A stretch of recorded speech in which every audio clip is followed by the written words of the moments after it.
that part, I really liked that because it showed like how much he developed. Why is everyone laughing? The bucket. Can we talk about the bucket? Later. We don't have to like. Surely. How about you contribute something that happened in the movie? So Hi, I'm Wren. Hi, I'm Annie. And this is Operation Tomatometer.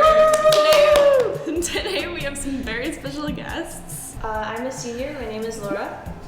I'm Julia, and I'm a scriptwriter for Operation Tomatometer. Hey. I'm John Rossi. Great. I'm Catherine. I'm a senior and the multimedia chief for the class. Today we're discussing the mega hit sequel to Dune, Dune 2. Let's get Thank you.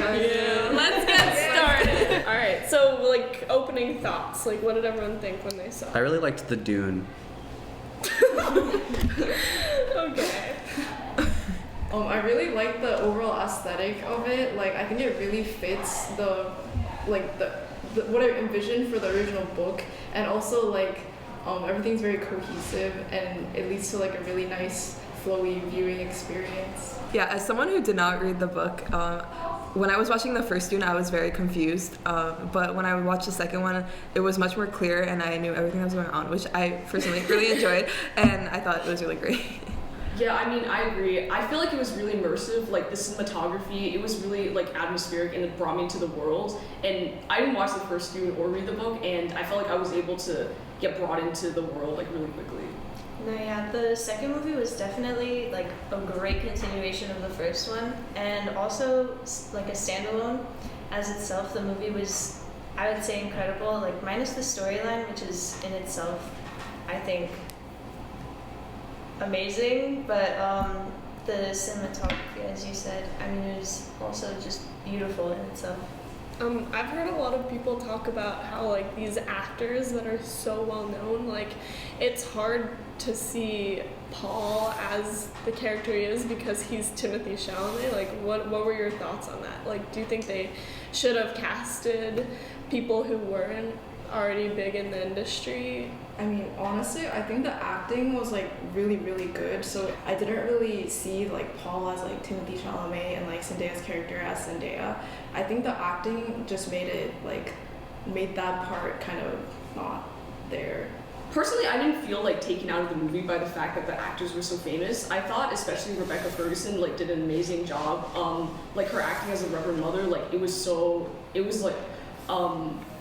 really, like, visceral and, like, powerful. I think there are probably multiple Oscar-winning performances in it. Like, people were saying, at least Timothée Chalamet, like, it's a great performance. How about, like, movie length? Like, I know it's really long, and people were really bored of the first one, right? That's what I've heard, at least. And so, maybe it's different seeing it in a theater, but, like, was it engaging throughout the whole?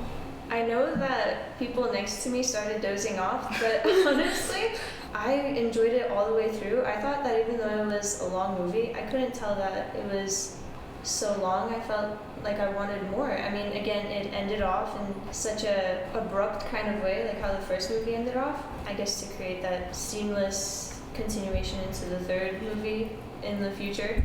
But, I mean, I enjoyed it all the way through. I thought it was engaging enough to, be immersed, as you said.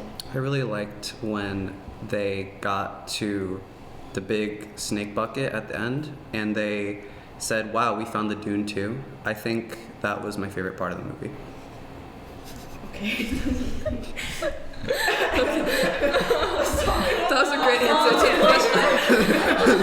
I think, honestly, the movie felt shorter than it was. Yeah. I mean, there was, like, definitely a lot of plot, but I felt like... Would have been better if they found the snake bucket. Could have extended the runtime. There's a lot of plot, but I felt like the pacing was really good, and it allowed me to, like, feel engaged for pretty much the whole run. I agree. Like, rather than like a movie, it felt like I was watching a bunch of episodes of a show, like intertwined, I guess. But yeah, personally, like, I can't really watch long movies that well, but I was able to sit through the 3 hours and not like go on my phone because I was short attention span. But yeah, I thought it was really great, the pacing. Well, I bet like seeing it in the theater made a difference. But like, did you watch the first one in the theater? because I personally watched the first one on an airplane, and I just like could not pay attention. Yeah, I watched the first one like on HBO Max, I think, and like it was so boring. I'm sorry, like it was so boring. But I think like compared to the first one, this one was like a lot more like engaging. I don't know if that's because I wasn't in theater, but I think just like the plot itself had a lot more like points where like it catches your attention. I kind of, when I watched it, I compared it to like Studio Ghibli films, how it's like they're more about the silences in between and like the slowed down pace, which I really enjoy, but personally I think it's supposed to be like an action movie, right? The first one didn't live up to that, but I think this one, it was nearing like a really, really good action movie. Yeah, definitely. I really enjoyed the action sequences in this movie. I thought they were like super captivating. I think my favorite was like the big confrontation at the end where they attack the spice strongholds. All the action scenes and like the fight scenes in the movie were like, I think, more realistic, I guess. It like shows that like even the main character like takes falls and like gets stabbed and stuff, and I thought that was really interesting. Yeah, I like how they didn't make Paul too overpowered, and I like how the fight looked very fair at the end, and it like seemed like a hard-earned victory, which is like something like viewers want to see. Okay, what did you guys think about the development of Paul and Chani's relationship? I mean, the first movie barely had her in it, Yeah. but it was obvious that like they were drawn to each other. They were like this. I mean, I know a lot of people got connected to like their relationship and were really invested about that like throughout the movie. Honestly, I didn't think that it was. I mean, I know it was critical to the storyline, but for some reason I wasn't too like connected to them too. Although they had like they were like nice to watch, and whenever they were on scene, you know, it was heartwarming, you know. Again, like I know that a lot of people towards the end, like they were upset that Paul chose the princess over Chani, but I think there's more to that people aren't getting yet. I agree. I feel like the romance part of the movie was kind of just like extra plot points, I guess. I feel like it wasn't like the main thing that me or like other people were engaged in, like. But I think it builds the characters, so it makes you more involved. Personally, I love the little romance.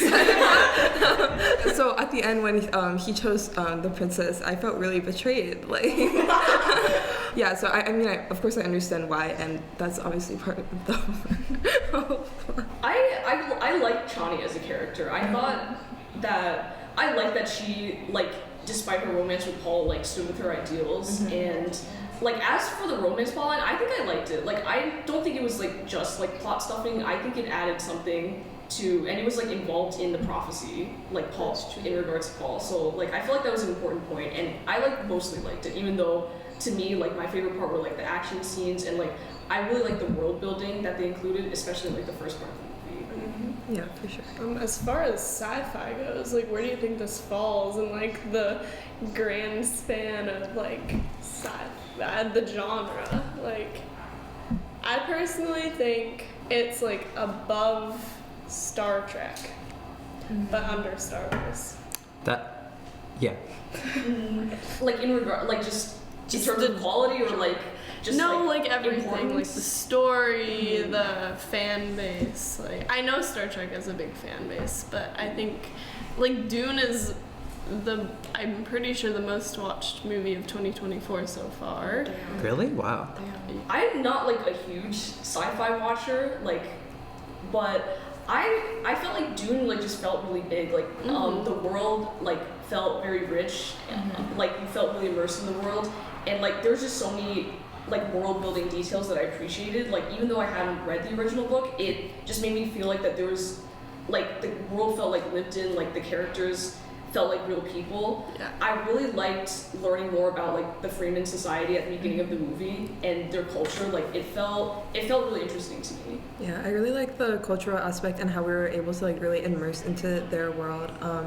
With the little parts where Paul was able to like really incorporate himself into society, and like the little heartwarming moments where like the Fremen like fully accepted him.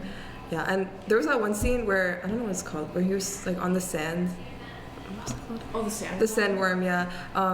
That part I really liked that because it showed like how much he developed. Why is everyone laughing? The bucket. Can we talk about the bucket? Later. We don't have to. We don't have to like. Surely. How about you contribute something that happened in the movie? So like when they're nearing the end of the movie, when they're approaching the sand bucket, and You know it's not a bucket in the movie, right? you're breaking my character. So when they approach the sand bucket and they have the Dune 2, and and the big spaceship comes and we need the sand bucket, and they need to throw the Dune 2, and then Zendaya comes and she sacrifices herself to the Malgamites. That was my favorite part of the movie. Feed him a plot point.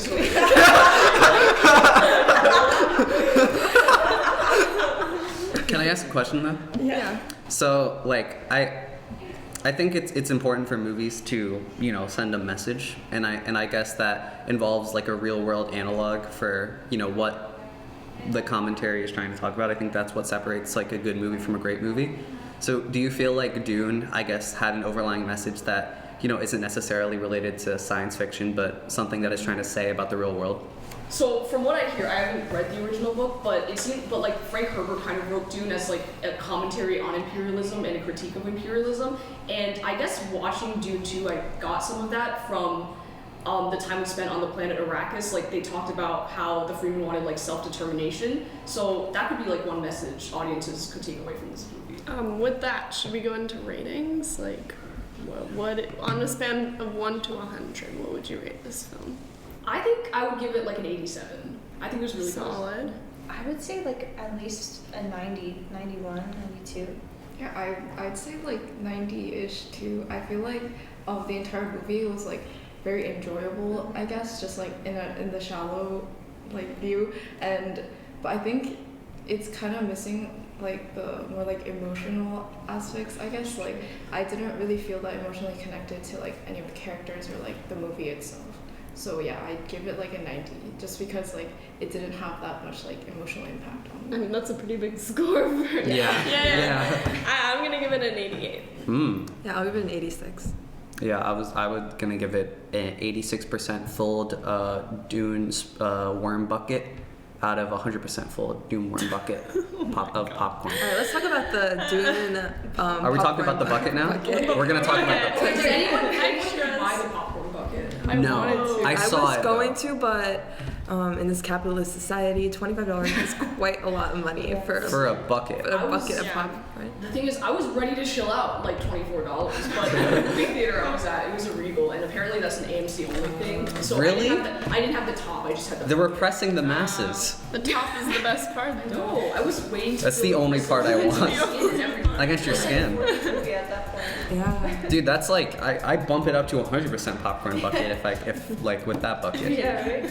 I mean, I'm gonna be honest. I fell asleep like Julia. Like I did have trouble like paying attention, falling asleep. But when I got that bucket, I was just so like stimulated. So It's getting cut out. why is that getting cut out? Thanks for watching Operation Tomatometer. Make sure to check out our YouTube channel at The Classic Critic and check out our partner podcast, The 27. Thank you so much for watching. Bye.